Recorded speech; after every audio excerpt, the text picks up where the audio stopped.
Okay. മെന്റലീസിന്റെ periodicity എന്ന് പറഞ്ഞു കഴിഞ്ഞാൽ chemical and physical properties periodically depends upon atomic mass അല്ല.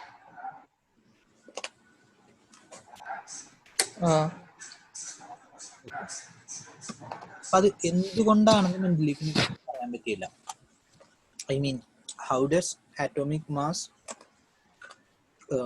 കോൺട്രിബ്യൂഷൻ അല്ലെങ്കിൽ how does atomic mass determines chemical അല്ലെങ്കിൽ ഫിസിക്കൽ പ്രോപ്പർട്ടീസ് എന്ന്. അപ്പോൾ അയാളുടെ ബേസിക് തിയറി അല്ലെങ്കിൽ പ്രൂവ്ഡ് ആയിട്ടുള്ള ഒരു തിയറി അയാൾക്ക് ഒരിക്കലും എക്സ്പ്ലെയിൻ ചെയ്യാൻ പറ്റിയിരുന്നില്ല. കോഴ്സ് ഓഫ് പീരിയോഡിസിറ്റി ഒരിക്കലും അയാൾക്ക് എക്സ്പ്ലെയിൻ ചെയ്യാൻ പറ്റിയില്ല. അപ്പൊ അതും ഒരു ഡ്രോബാക്ക് ആണ്. ക്ലിയർ ആണോ? സർ ഒന്നുകൂടി പറയ്, ഞാൻ ഒന്നും കേട്ടില്ല. Okay. Course of periodicity. Course of periodicity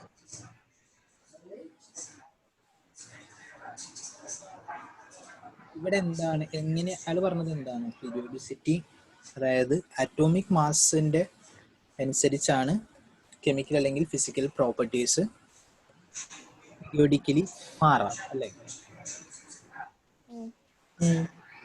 പക്ഷെ എന്തുകൊണ്ടാണ് അറ്റോമിക് മാസ് കൊണ്ട് അല്ലെങ്കിൽ അറ്റോമിക് വെയിറ്റ് കൊണ്ട് എലമെന്റ്സിന്റെ ഫിസിക്കൽ അല്ലെങ്കിൽ കെമിക്കൽ പ്രോപ്പർട്ടീസ് ഇങ്ങനെ പീരിയോഡിക്കലായി ചേഞ്ച് ആവുന്നത് എന്ന് ആൾക്ക് എക്സ്പ്ലെയിൻ ചെയ്യാൻ പറ്റിയില്ല.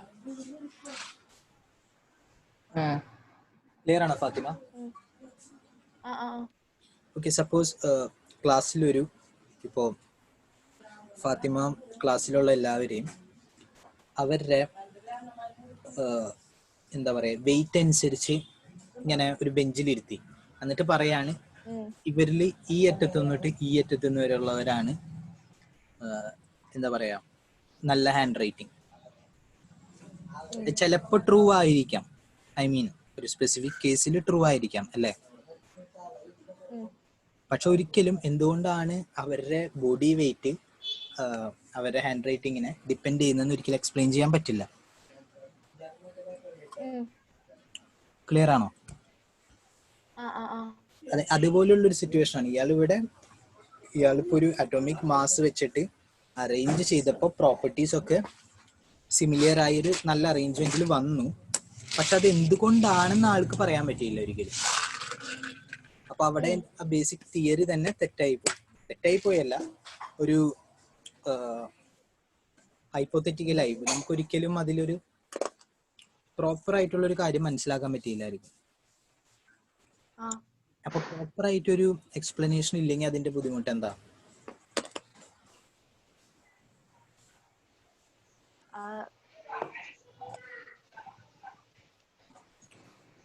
പ്രോപ്പർ ആയിട്ട് എക്സ്പ്ലനേഷൻ ഇല്ലെങ്കിൽ നമ്മൾക്ക് അതിനെ പ്രോപ്പർ ആയിട്ട് മനസ്സിലാക്കാൻ പറ്റില്ല അല്ലേ?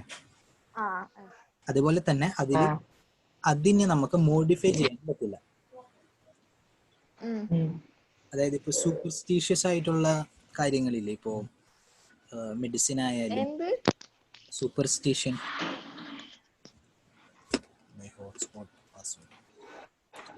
എന്ന് പറഞ്ഞ ഈ അന്ധവിശ്വാസമൊക്കെ, അന്ധവിശ്വാസമായിട്ടുള്ള കാര്യങ്ങൾ, അതായത് ഇപ്പോ ചില മരുന്നുകള്, ചില പൂജകള്, ചില ലക്കി ചാംസ്, ഇതൊന്നും നമുക്ക് എക്സ്പ്ലെയിൻ ഇല്ല സയന്റിഫിക്കലി അല്ലേ? അതുകൊണ്ട് തന്നെ അതിൽ നമുക്ക് സയന്റിഫിക്കലി ഒരു സ്റ്റഡി നടത്താനോ അല്ലെങ്കിൽ അത് പ്രോപ്പർ ആയിട്ടൊന്ന് ഡെവലപ്പ് ചെയ്യാനോ ഒന്നും നമുക്ക് പറ്റില്ല. അതേപോലെ ഒരു എക്സ്പ്ലനേഷൻ ഇല്ലാത്ത ഒരു കറക്റ്റ് ആവുന്നുണ്ട് ചില സമയത്ത്, അല്ലെങ്കിൽ ഈ ഒരു സിറ്റുവേഷനിൽ കറക്റ്റ് ആണ്. അങ്ങനെയാണല്ലോ സൂപ്പർസ്റ്റിഷൻസ് ഒക്കെ. കുറെ പേർക്ക് അത് ശരിയായി വരാം അല്ലെ? ചിലർക്ക് ഇപ്പൊ ഒരു ലക്കി യൂസ് ചെയ്യുമ്പോൾ അവർക്ക് ചിലപ്പോ ലോട്ടറി കുറെ കാര്യങ്ങളുണ്ട്. അപ്പൊ അതേപോലെ എപ്പോഴും നമ്മൾ ഒരു സയന്റിഫിക് വ്യൂവിൽ അല്ലെങ്കിൽ സയൻസ് കമ്മ്യൂണിറ്റിയിൽ നമ്മൾ എപ്പോഴും എല്ലാ കാര്യങ്ങളും സയന്റിഫിക്കലി നമ്മൾക്ക് ഏറ്റവും മനസ്സിലാവാൻ പറ്റുന്ന രീതിയിൽ എക്സ്പ്ലെയിൻ ചെയ്യാൻ പറ്റുന്നതായിരിക്കണം.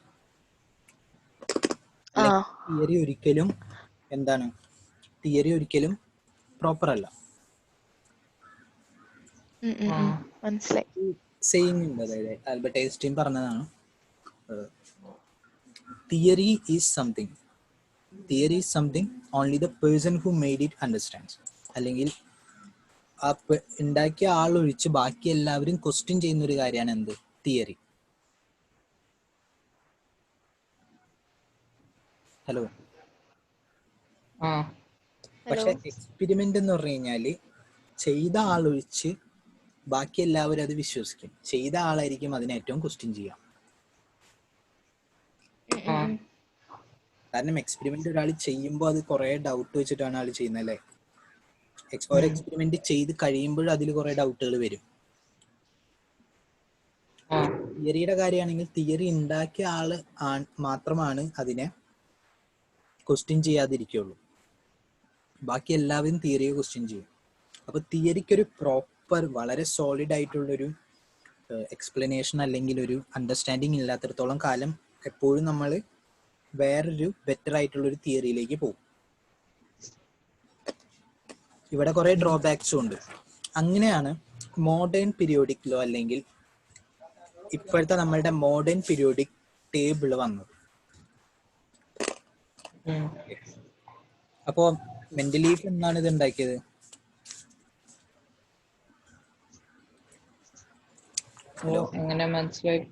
മെന്റലീഫിന്റെ സമയം ഏതായിരുന്നു? 1900s മുമ്പല്ലേ? ഇതൊക്കെ കഴിഞ്ഞിട്ട് അതായത് 18 നമ്മളിവിടെ പറഞ്ഞു ലോത്തർ മേയർ ഒക്കെ മെന്റൽ ലീവ്സിന്റെ കഴിഞ്ഞിട്ടാണ് പബ്ലിഷ് ആയത്.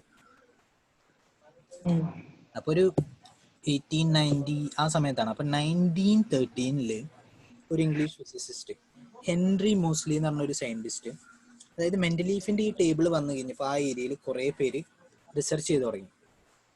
കാരണം എന്താണ്? ഒന്ന്, ഇപ്പോൾ ഉള്ള തിയറിയിൽ എന്തൊക്കെയോ പ്രശ്നങ്ങളുണ്ട് അല്ലെ? മാത്രമല്ല അതിൽ വളരെ സ്കോപ്പ് ഉണ്ട്.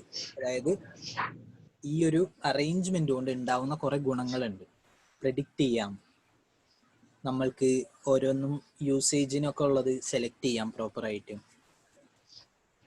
ഇപ്പോൾ എൻ്റെ കഴിഞ്ഞൊരു പ്രൊജക്റ്റ് ഉണ്ടായിരുന്നു, ഞാൻ ഇന്റേൺഷിപ്പ് ചെയ്ത പ്രൊജക്റ്റ്. ഞാൻ എന്താ ചെയ്ത് എൻ്റെ ഇത് എന്താന്ന് വെച്ചാൽ കൊറോഷൻ ഇൻഹിബിറ്റിംഗ് സിസ്റ്റം ഉണ്ടാക്കണം, അതായത് തുരുമ്പ് വരാതിരിക്കാനായിട്ട്. അപ്പോൾ അതിന് വേണ്ടിയിട്ട് ഞാൻ മെറ്റൽസ് സെലക്ട് ചെയ്യുമ്പോൾ ഈ ഭാഗത്തുള്ളതൊക്കെയാണ് സെലക്ട് ചെയ്തിരുന്നത്. അപ്പം ഞാനൊന്ന് കണ്ടു, അതായത് പീരിയോഡിസിറ്റി വെച്ചിട്ട് ഞാൻ വേറെ സിസ്റ്റംസ് പ്രെഡിക്റ്റ് ചെയ്തു. ഇവിടെ ഇപ്പോൾ കൊബാൾട്ട് എടുത്തിരുന്ന ഓർത്ത് ഞാൻ പലേഡിയം വെച്ച് യൂസ് ചെയ്തു, അല്ലെങ്കിൽ അയണിന് പകരം റോഡിയം യൂസ് ചെയ്തു. അപ്പൊ ഇതിനൊക്കെ ഹെൽപ്പ് ചെയ്യുന്നത് എന്താണ്? പീരിയോഡിസിറ്റി ആണ് അല്ലെ? അതേപോലെ പീരിയോഡിസിറ്റി വളരെ ഹെൽപ്ഫുൾ ആണ് നമ്മളുടെ സയൻസിൽ. അപ്പൊ അതിനെ പ്രോപ്പറായിട്ട് എക്സ്പ്ലെയിൻ ചെയ്യാൻ ഒരു മെത്തഡോളജി ഉണ്ടെങ്കിൽ അത് ഈ ഇതിന്റെ അറേഞ്ച്മെന്റിനെ കുറച്ചുകൂടി സയന്റിഫിക് ആക്കും അല്ലെങ്കിൽ അക്യുറേറ്റ് ആക്കുമെന്ന് എല്ലാവർക്കും തോന്നി. അങ്ങനെയാണ് 1913 ഒരു ഇംഗ്ലീഷ് ഫിസിസിസ്റ്റ് ഹെൻറി മോസ്ലി ആളെന്താ ചെയ്തെന്ന് വെച്ചാല് ആള് എക്സ്റേ സ്പെക്ട്ര നോക്കിയായിരുന്നു എലിമെന്റ്സിന്റെ. എക്സ്റേ സ്പെക്ട്ര അറിയാലോ, നമ്മള് പഠിച്ചതല്ലേ എന്താണ് എക്സ്റേ എവിടെയാണെന്നൊക്കെ. സ്പെക്ട്ര എന്ന് വെച്ചാല് ഈ എക്സൈറ്റേഷൻ ലൈൻസിന്റെ ഒക്കെ ഒരു ബാൻഡ്, എക്സ്റേ റേഞ്ചിലുള്ളത്. കാര്യങ്ങൾ അറിയോ? അറിയില്ല സർ. കുഴപ്പമില്ല, ഞാൻ എന്തായാലും അറ്റോമിക് സ്ട്രക്ചർ മുഴുവൻ അപ്ലോഡ് ചെയ്തിട്ടില്ല, വേറെ ഗ്രൂപ്പിന്റെയും ഈ പോർഷൻസ് കഴിയാനുണ്ട്. അപ്പൊ അവിടെ ആ ഭാഗങ്ങളൊക്കെ റെക്കോർഡ് ചെയ്തൊക്കെ അയച്ചു തരാം. ഓക്കെ. സ്പെക്ട്ര എന്ന് വെച്ചാൽ ബേസിക്കലി ഇതാണ്, ഒരു ഇലക്ട്രോ മാഗ്നറ്റിക് റേഡിയേഷന്റെ ഒരു എനർജി എക്സൈറ്റേഷൻ അല്ലെങ്കിൽ അതിന്റെ ഒരു ബാൻഡാണ്. ശിഷാൻ അറിയില്ലേ എന്താണ് സ്പെക്ട്ര എന്ന്? ഓക്കെ. ഇയാളിപ്പോ ഈ സ്പെക്ട്ര വെച്ചിട്ട് എന്ത് ചെയ്യുന്നത് വെച്ചാല് റൂട്ട് ഓഫ് വി എന്ന് വെച്ചാൽ എന്താ? ഫ്രീക്വൻസി. ഇയാള് root of V against atomic number plot ചെയ്ത് നോക്കി, ആറ്റോമിക് നമ്പർ. അപ്പൊ അവിടെ സ്ട്രെയിറ്റ് ലൈൻ കിട്ടി.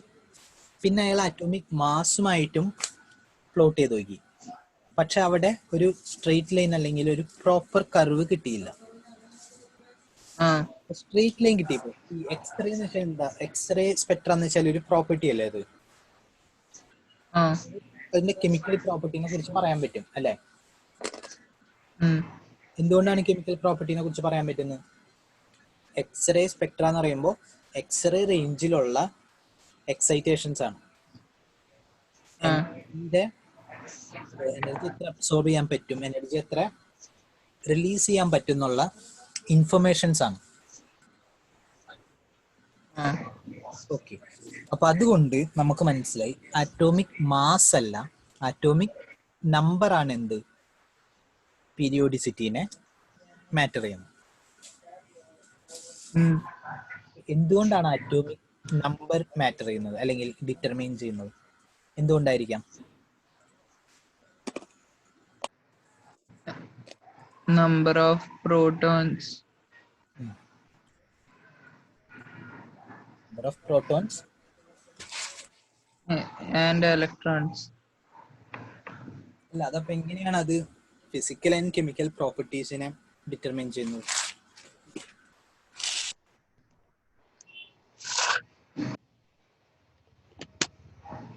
അറിയില്ല. ഓക്കെ, കെമിക്കൽ പ്രോപ്പർട്ടി എന്ന് പറയുമ്പോൾ എന്തൊക്കെയാണ് കെമിക്കൽ പ്രോപ്പർട്ടീസ്? നഷ അല്ല സോറി ഫാത്തിമ, എന്തൊക്കെയാണ് കെമിക്കൽ പ്രോപ്പർട്ടീസ്?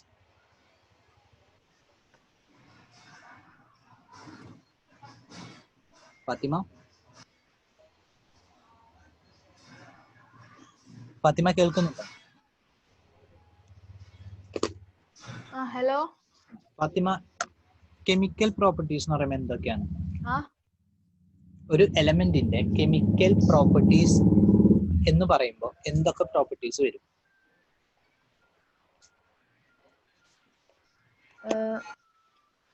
അറിയാവുന്ന മനസ്സിൽ വരുന്ന ഏതെങ്കിലും കെമിക്കൽ പ്രോപ്പർട്ടി ആണെന്ന് തോന്നുന്ന പ്രോപ്പർട്ടീസ് പറയാം.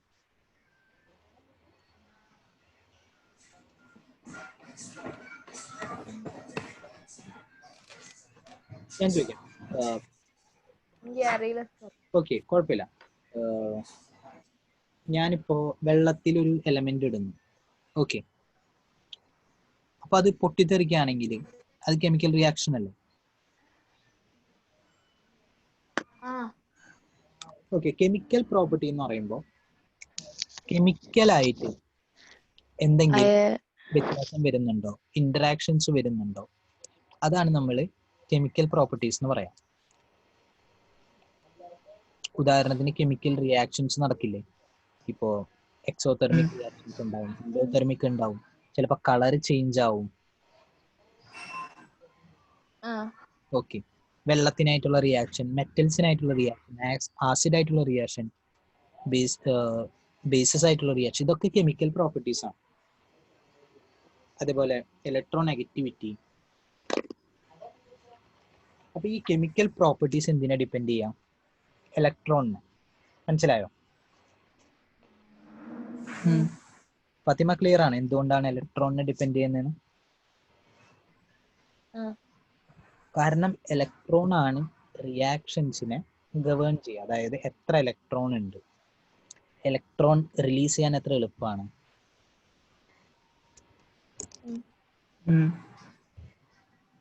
അല്ലെങ്കിൽ ഇലക്ട്രോണിനെ അക്സെപ്റ്റ് ചെയ്യാൻ എത്ര എളുപ്പമാണ്. ഇതൊക്കെയാണ് ഒരു കെമിക്കൽ റിയാക്ഷനെ ഡിപ്പെൻഡ് ചെയ്യുക, അല്ല സോറി ഗവേൺ ചെയ്യാം, അല്ലെങ്കിൽ ഏത് രീതിയിലേക്ക് പോകണം എന്നൊക്കെ അവിടെ ഡിറ്റർമൈൻ ചെയ്യുക. ഓക്കെ, ഇനി ഫിസിക്കൽ പ്രോപ്പർട്ടീസിലേക്ക് വരുമ്പോൾ ഫിസിക്കൽ പ്രോപ്പർട്ടീസിന് എന്തൊക്കെ ഡിപ്പെൻഡ് ചെയ്യും? ഒന്ന് സൈസ് ഡിപ്പെൻഡ് ചെയ്യില്ലേ?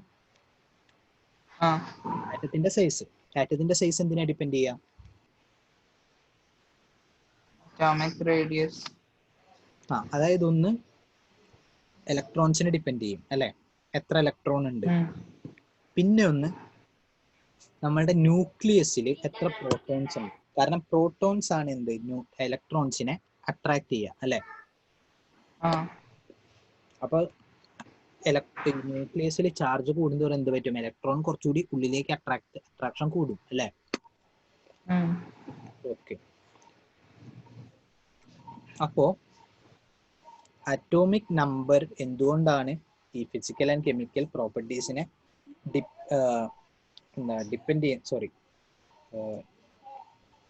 ഡിറ്റർമൈൻ ചെയ്യുന്നതിന്റെ അർത്ഥം കാരണം എന്താന്ന് വെച്ചാൽ അറ്റോമിക് നമ്പർ എന്ന് പറഞ്ഞു കഴിഞ്ഞാൽ നമ്മളുടെ number of protons number of ഇലക്ട്രോൺസും ആണ്. ഓക്കെ, അറ്റോമിക് മാസിൽ നമ്മളുടെ ഇലക്ട്രോൺ വന്നിരുന്നില്ല, മാത്രമല്ല ന്യൂട്രോണിന്റെ എണ്ണം കൂടി നമ്മൾ കണക്കിലെടുത്തിരുന്നു. ഓക്കെ, അപ്പൊ മോഡേൺ പീരിയോഡിക് ലോ ക്ലിയർ ആണോ? മോഡേൺ പീരിയോഡിക് ലോ ആണ് the physical and chemical properties of elements R periodic functions of their atomic numbers. Okay. Okay, ഇനി അപ്പോൾ അവര് ഇതാണ് നമ്മളുടെ എന്ത് മോഡേൺ പീരിയോഡിക് ടേബിൾ കണ്ടോ? ഇവിടെ ഉണ്ട്. അപ്പൊ പീരിയഡ് ഉണ്ട് നമ്മളുടെ, ഇങ്ങനെ പീരിയഡ് ഉണ്ട്. മെന്റലീഫ് എഴുതിയ പോലെ തന്നെ എത്ര പീരിയഡ് ഉണ്ട്? 7 പീരിയഡ് കണ്ടോ? Hydrogen first period, lithium second period, അങ്ങനെ. അതേപോലെ ഗ്രൂപ്പ് എത്ര എണ്ണം ഉണ്ട്? 1A, ഇവിടെ നിന്ന് 18 ഗ്രൂപ്പ്സ് ഉണ്ട്. ഓക്കെ, ഇനി ഇതില് ഇവിടെ കണ്ടോ, ഇതാണ് ലാൻതനൈഡ്. ഇവിടെ കണ്ടോ ഈ 57 മാർക്ക് ചെയ്തിരിക്കുന്നില്ല, 56 കഴിഞ്ഞിട്ട് ഇവിടെ ഒരു ഗ്യാപ്പാണ്. അപ്പൊ അത് ഇവിടെയാണ് 57 to 71, 14 നമ്പേഴ്സ്, 14 എലമെന്റ്സ്. ഈ എലമെന്റ്സ് ഒക്കെ വളരെ റേഡിയോ ആക്റ്റീവ് ആണ്. ഇതിന്റെയൊക്കെ പ്രോപ്പർട്ടീസ് വളരെ ഡിഫറെന്റ് ആണ് എന്തായിട്ട് ഇതിന്റെ മേലെ ആയിട്ടുള്ള എലമെന്റ്സ് ആയിട്ട്. പിന്നെ ഈ റോയിലും, അതായത് ആക്ടിനിയം തൊട്ട് ഇവിടെ ഈ 103 വരെയുള്ള ഈ 14 എലമെന്റ്സും, അതുകൊണ്ടാണ് അത് രണ്ടും നമ്മൾ എടുത്ത് പുറത്തു വെച്ചിരിക്കുന്നത്. ക്ലിയർ ആണോ? ഇനി നമ്മൾ ഹീലിയത്തിന് ഒരു ഡൗട്ട് ഉണ്ട്. ചോദിച്ചോ. എന്തുകൊണ്ട് 118 എലമെന്റ്സ് മാത്രമുള്ളത്? 118 എലമെന്റ്സ് ഇതുവരെ നമ്മൾ ഇവിടെ ആഡ് ചെയ്ത് ഇതൊന്നും എല്ലാം കണ്ടുപിടിച്ചിട്ടൊന്നുമില്ല. നമ്മൾ പ്രെഡിക്റ്റ് ചെയ്തു 118 വരെ വരാമെന്ന്. ഇനി സപ്പോസ് ഇനി വരികയാണെങ്കിൽ എന്ത് പറ്റും? ഇവിടേക്ക് വരും, ഇവിടെ നമ്മൾ ആഡ് ചെയ്യും.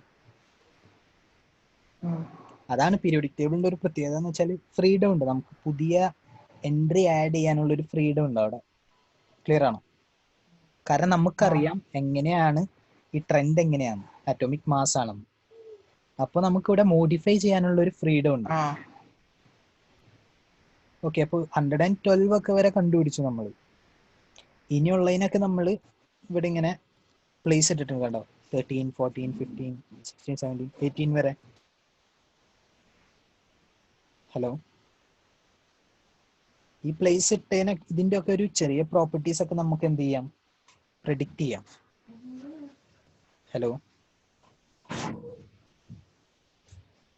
ഹലോ